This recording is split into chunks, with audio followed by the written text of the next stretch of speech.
Brought to you by Agilus Diagnostics. Health test की बात आती है तो मैं भरोसा करता हूँ India largest diagnostics company Agilus diagnostics. खुद को टेस्ट करते रहो। इजराइल इस वक्त बेहद मुश्किल जंग लड़ रहा है। हमास के आतंक के खिलाफ शुरू हुई लड़ाई का अब कोई अंत नजर नहीं आ रहा है। हिजबुल्ला और हुती के बाद अब ईरान से भी सीधी जंग जारी है। इजराइल के सैनिक दक्षिणी लेबनान में जमीनी अभियान पर आगे बढ़ रहे हैं तो हिजबुल्ला लगातार इजराइल पर रॉकेट्स दाग रहा है। इजराइल ने 60 हिजबुल्ला आतंकियों के मारने का दावा किया तो हिजबुल्ला ने बुधवार सुबह ही 2 दर्जन से अधिक रॉकेट्स दागे। इजराइल ने सीरिया में रूसी एयरबेस पर भी एक बड़ा हमला किया जिसमें दावा है कि ईरान से हिजबुल्ला के लिए भेजे गए हथियार थे। हालांकि लड़ाई अभी लेबनान की सरहद से आगे नहीं बढ़ी, लेकिन बयानों की जंग चालू है।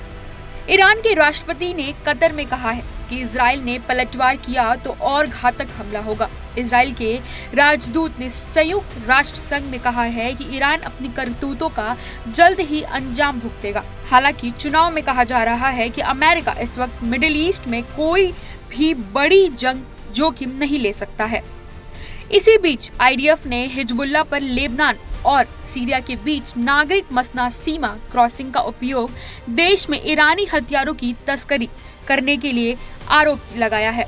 साथ ही लेबनान को धमकी दी है कि वो आतंकवादी समूह को नए हथियार प्राप्त करने से रोकने के लिए कार्रवाई करेगा। उधर इजराइल और हिजबुल्ला के बीच लड़ाई बढ़ने के कारण हाल के दिनों में हजारों लोग मुख्य रूप से सीरियाई क्रॉसिंग के माध्यम से लेबनान से सुरक्षित जगह शिफ्ट हो गए हैं।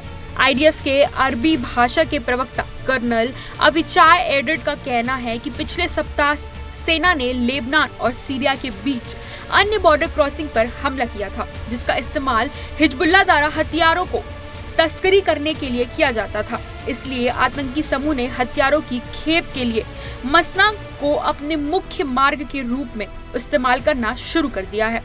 आईडीएफ के अनुसार आतंकी समूह इजरायली हमलों के बाद अन्य क्षतिग्रस्त क्रॉसिंग की मरम्मत करने का प्रयास कर रहा है। एडरेड का कहना है कि पिछले सप्ताह आईडीएफ ने एक क्रॉसिंग के माध्यम से हिजबुल्ला को संवेदनशील हथियार ले जा रहे एक ट्रक पर हमला किया। आईडीएफ ने हमले की फुटेज भी शेयर की थी। सेना ने चेतावनी दी है कि वो नागरिक क्रॉसिंग के माध्यम से हिजबुल्ला को हथियार भेजने की अनुमति नहीं देगी।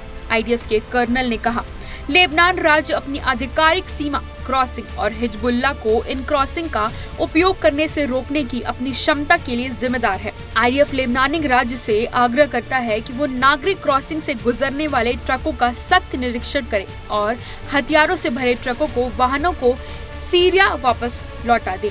अगर जरूरत पड़ी तो आईडीएफ कार्रवाई करने में संकोच नहीं करेगा, जैसा कि उसने पूरे देश के दौरान किया था।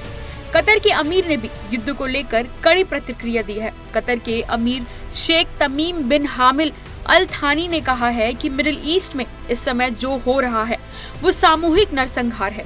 गाजा पट्टी में जिस तरह से हमले हो रहे हैं वो लोगों के लिए रहने लायक नहीं है। ऐसे हालात में सीज़फायर के लिए गंभीर प्रयासों की जरूरत है और हम इसका आह्वान करते हैं। कतर के अमीर ने इजराइल को आड़े हाथों लेते हुए कहा है कि लेबनानी क्षेत्र में इजराइल की घुसपैठ और उनके हमलों को तुरंत रोका जाना चाहिए। बिना शांति स्थापित किए सुरक्षा नहीं दी जा सकती है। इजरायली सेना पूरे दक्षिणी लेबनान में फैल चुकी है। इजराइल की नेशनल सिक्योरिटी कैबिनेट ने कहा है कि हिजबुल्ला के खिलाफ अगले चरण की लड़ाई है। करीब 50 साल में ये चौथी बार है जब इजरायली सेना लेबनान की जमीन पर पहुंची है। 2006 में चले 34 दिन लंबे युद्ध के बाद ये पहली बार है। इजरायली सेना इसे सीमित जमीनी ऑपरेशन कह रही है, जिसमें वायुसेना भी मदद कर रही है। आसमान से बम और मिसाइल गिराकर जमीनी फौज के लिए रास्ता साफ किया जा रहा है। इसके अलावा अर्बन वॉर लेबनान की गलियों और सड़कों पर हो रही है। इजराइल ने कहा है कि वो लंबे समय तक लेबनान पर कब्जा नहीं करेगा। ब्यूरो रिपोर्ट, क्राइम तक।